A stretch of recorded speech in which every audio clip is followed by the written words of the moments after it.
Hello viewers, today we start a third standard lesson Badal and Moti. Let us explain detailedly. Before we explain, if you like my video, please press like button. For more videos, you have subscribe my channel. There was a boy called Badal. Badal ಎಂಬ ಒಂದು ಹುಡುಗನಿದ್ದ. He lived with his mother in a village and they were very happy.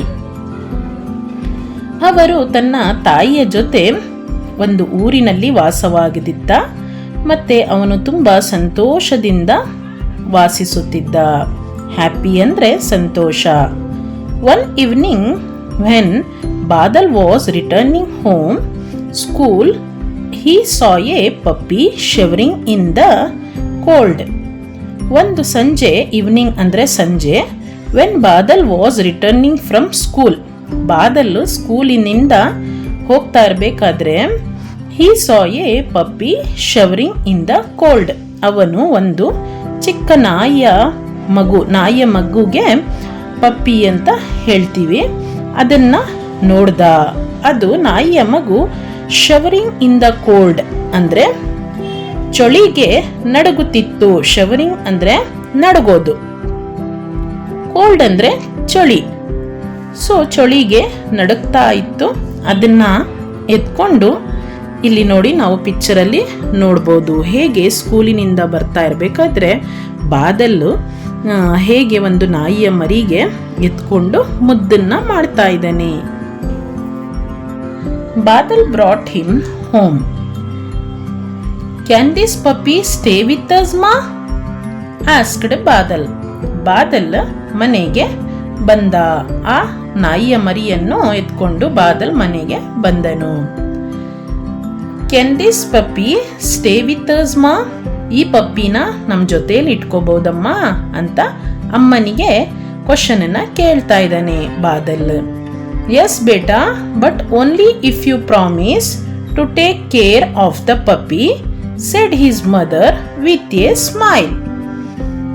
ಅದಕ್ಕೆ ಆ ತಾಯಿ ಏನು ಆನ್ಸರ್ನ ಕೊಟ್ಟರು ಅಂದರೆ, ಆಯಿತು ಪುಟ್ಟ, ಬೇಟಾ ಅಂದರೆ ಪುಟ್ಟ ಅಂತ, ಆಯಿತು ಪುಟ್ಟ, ಆದರೆ ಈ ನಾಯಿಯ ಮರಿಗೆ ನೀನು ತುಂಬ ಕೇರಿಂದ ನೋಡ್ಕೋಬೇಕು ಅಂತ ಪ್ರಾಮಿಸ್ ಮಾಡು ನನಗೆ ಅಂತ ಸ್ಮೈಲಿ ಫೇಸಿಂದ ಹೇಳಿದಳು, ಅಂದರೆ ನಗ್ನಗ್ನ ಹೇಳಿದ್ಲು.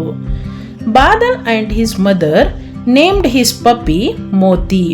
ಬಾದಲ್ ಮತ್ತೆ ಆ ತಾಯಿ ಇಬ್ರು ಆ ನಾಯಿಯ ಮರಿಗೆ ಮೋತಿ ಅಂತ ಹೆಸರನ್ನ ಇಟ್ರು. As days vent by Moti ಗ್ರೂ up and loved Badal. ದಿನ ಕಳೀತಾ ಆ ಮೋತಿನೂ ಸ್ವಲ್ಪ ದೊಡ್ಡವನಾದ, ಮತ್ತೆ ಬಾದಲಿಗೆ ಸಹ ಒಂದು ಪ್ರೀತಿ ಸ್ನೇಹವನ್ನ ಕೊಟ್ಟ. They became best friends. Badal ಮತ್ತೆ ಮೋತಿ ಇಬ್ರು ಒಳ್ಳೆ ಫ್ರೆಂಡ್ಸ್ ಆದ್ರು. They eight and played together. ಅವರು ಇಬ್ರು ಜೊತೆಲೇ ಊಟವನ್ನು ಮಾಡ್ತಿದ್ರು ಮತ್ತೆ ಜೊತೆಲೇ ಆಟವನ್ನು ಸಹ ಆಡ್ತಾ ಇದ್ರು. Moti followed Badal whenever he vent.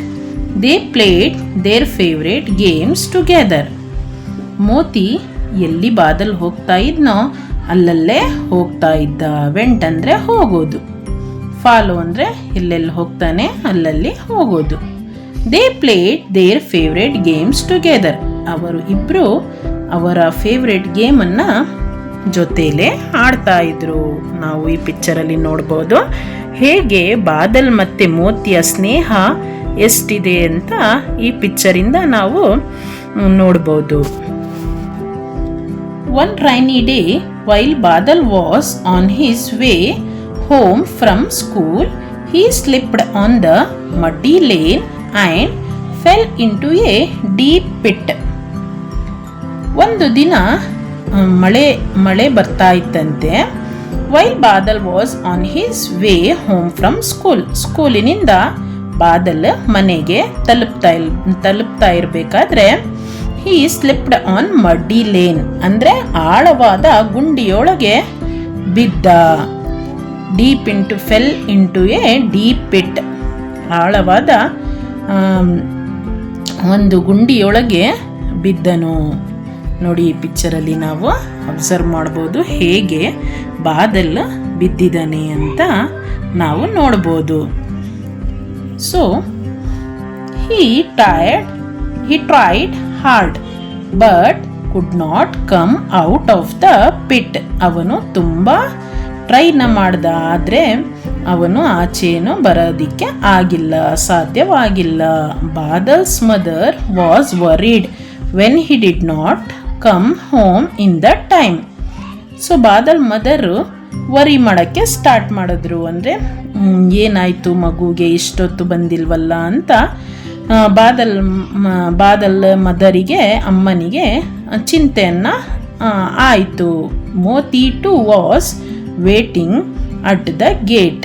ಮೋತಿನು, ಆ ನಾಯಿ ಮರಿ ಮೋತಿನೂ ಸಹ ಗೇಟಲ್ಲೇ ಕೂತ್ಕೊಂಡು ಬಾದಲಿಗೆ ವೇಟ್ ಮಾಡ್ತಾ ಇದ್ದ. Badal's mother gathered the neighbours to help search for him. Moti too accompanied them. So Badal mother ಏನು ಮಾಡಿದ್ರು, ನೈಬರ್ಸಿಗೆ, ನೆರೆಹೊರೆ ಅವರಿಗೆ ಕರ್ಕೊಂಡು ಬಾದಲ್ ಮದರ್ ಏನು ಮಾಡಿದ್ರು, ಸರ್ಚ್ ಮಾಡೋದಕ್ಕೆ ಮೋತಿ ಎಲ್ಲೋಗಿದ್ದಾನೆ, ಬಾದಲ್ ಎಲ್ಲೋಗಿದ್ದಾನೆ ಅಂತ ಮೋತಿನೂ ಜೊತೆಲಿ ಕರ್ಕೊಂಡು ಸರ್ಚ್ ಮಾಡೋದಕ್ಕೆ ಸ್ಟಾರ್ಟ್ ಮಾಡಿದ್ರು. ಸೊ ಮೋತಿನೂ ಜೊತೆಲೇ ಹೋದ. So next paragraph we can see this picture. ಈ ಪಿಕ್ಚರನ್ನು ನಾವು ನೋಡ್ಬೋದು. Moti caught Badal scent. ಮೋತಿ ಬಾದಲಿನ ವಾಸನೆಯನ್ನು ಹುಡುಕೊಂಡು ಬಾದಲಿಗೆ ಹುಡುಕೋದಿಕ್ಕೆ ಸ್ಟಾರ್ಟ್ ಮಾಡ್ದ. He followed the scent and went near the pit and start barking. ಅವನು ಮೋತಿ ಅಟ್ ಲಾಸ್ಟ್ ಬಾದಲಿಗೆ ಹುಡ್ಕೊಂಡ. ಆ ಆಳವಾದ ಗುಂಡಿಯ ಆಚೆ ನಿಂತ್ಕೊಂಡು ಹೊಗಳೋದಿಕ್ಕೆ ಸ್ಟಾರ್ಟ್ ಮಾಡ್ದ. This alerted the neighbours who were searching for Badal. ಬಾದಲಿಗೆ ಹುಡುಕ್ತಾ ಇದ್ದ ಅಮ್ಮ ಮತ್ತು ನೆರೆಹೊರೆಯವರು ಅವರ ಒಂದು ನಾಯಿಯ ಮರಿಯ ಬಗಳೋದು ಸೌಂಡ್ ಕೇಳಿ ಅಲ್ಲಿಗೆ ಸೇರಿಕೊಂಡ್ರು. They used a rope to pull Badal out of the pit. ಅವರು ಒಂದು ಹಗ್ಗದ ಸಹಾಯದಿಂದ ಬಾದಲಿಗೆ ಆಚೆ ಬರೋದಕ್ಕೆ ಒಂದು ಅವಕಾಶವನ್ನು ಮಾಡಿಕೊಟ್ರು. Everyone was relieved. Badal hugged and thanked Moti. Badal ಆಚೆ ಬಂದಿದ್ದ ತಕ್ಷಣ ತನ್ನ ಮದರಿಗೆ ತಪ್ಕೊಂಡ. ಹಗ್ಡ್ ಅಂದರೆ ತಪ್ಕೊಳ್ಳೋದು. ಮತ್ತು ಮೋತಿಗೂ ಥ್ಯಾಂಕ್ಸನ್ನ ಹೇಳ್ದ. ಸೊ ವಿವರ್ಸ್, ಇದರಿಂದ ನಮಗೇನು ಗೊತ್ತಾಗುತ್ತೆ ಅಂದರೆ, ನಾವು ಒಬ್ಬರಿಗೆ ಸಹಾಯವನ್ನು ಮಾಡಿದ್ರೆ ಆ ಸಹಾಯ ಎಲ್ಲೂ ಹೋಗೋದಿಲ್ಲ, ಅವರು ಸಹ ನಮಗೆ ಸಹಾಯವನ್ನು ಮಾಡ್ತಾರೆ ಅಂತ ನಾವು ಈ ಲೆಸನಿನ ಮುಖಾಂತರ ತಿಳ್ಕೊಬೋದು. If you like my video, please like, subscribe my channel. Thank you.